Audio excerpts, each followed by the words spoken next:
श्रीराम समर्थ. श्री गोंदवलेकर महाराज प्रवचने दिवस 99. शंका न ठेवता नाम घ्यावे. नामस्मरण करायला सांगितले की लोक सबबी सांगतात, पण खरोखर नामस्मरण करण्याच्या आड काहीच येत नाही. काम करीत असताना सुद्धा उगाचच इतर विचार मनात येतातच ना. मग तसेच नामस्मरण करायला कोणती अडचण आहे? उगाच दुसरे विचार करण्यापेक्षा भगवंताचे नाम घ्यावे हे बरे नाही का? वेळ सापडताच तो व्यर्थ गप्पा गोष्टीत न घालविता नामस्मरण करावे. श्रद्धा ठेवून करावे. 2 प्रवासी पायी जात होते. त्यांना भूक लागली. जाताना एक आमराई लागली. त्यांनी मालकाला विचारले, आंबे घेऊ का? मालक म्हणाला, 15 मिनिटात जितके खाता येतील तितके खा. दोघांपैकी एक होता तो मालकाजवळ चौकशी करू लागला. या शेताला पट्टी किती, मालक कोण वगैरे पुष्कळ विचारपूस करू लागला. दुसरा मात्र भराभरा आंबे खाऊ लागला. इतक्यात 15 मिनिटे झाली. मालकाने सांगितले, वेळ संपली, आता तुम्ही जा. एकाचे पोट भरले, दुसरा मात्र उपाशी राहिला. या गोष्टीवरून हे ध्यानात घ्यायचे की नुसते प्रश्न विचारण्यापेक्षा श्रद्धा ठेवून नाम घेऊ लागावे. नामाचा अर्थ आपल्याला जरी कळला नाही तरी तो भगवंताला कळतो. म्हणून नामाचे महत्त्व कळो वा न कळो नाम घेत राहावे. ध्रुवाने काय केले? नारद वचनावर विश्वास ठेवून नामस्मरण प्रेमाने करू लागला.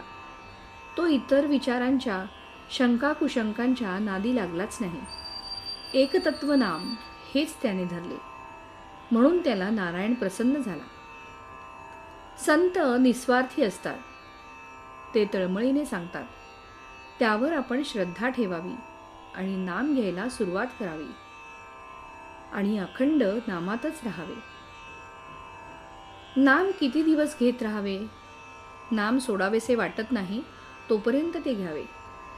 नामात रंगून जाईपर्यंत नाम घ्यावे. नामस्मरणात रंगला की नाम सुटणारच नाही. भगवंताचे नाम हेच श्रेष्ठ आहे. त्या नामात रंगेल तोच खरा. चरित्र विसरले तरी चालेल, पण नाम विसरू नये. कारण नामात सर्व चरित्र साठवलेले आहे. ज्ञान, उपासना, कर्म वगैरे मार्ग आहेत, पण सर्वात नामस्मरण हे सोपे साधन आहे. एक मोठा किल्ला होता. तो अभेद्य होता. मुंगीलाही आत प्रवेश होणे अशक्य असा तट होता. पण त्याला एक मोठा दरवाजा होता. त्याला एक कुलूप होते. एकाला त्याची किल्ली मिळाली. मग प्रवेश सुलभ झाला. तसे नाम ही किल्ली आहे. परमार्थ कितीही कठीण असला तरी नामाने तो सुसाध्य असतो.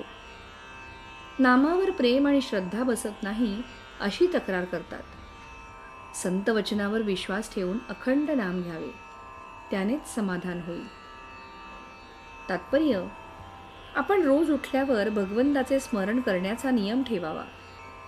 स्नान वगैरे गोष्टी झाल्या तर कराव्याच, पण त्या वाचून अडून बसू नये.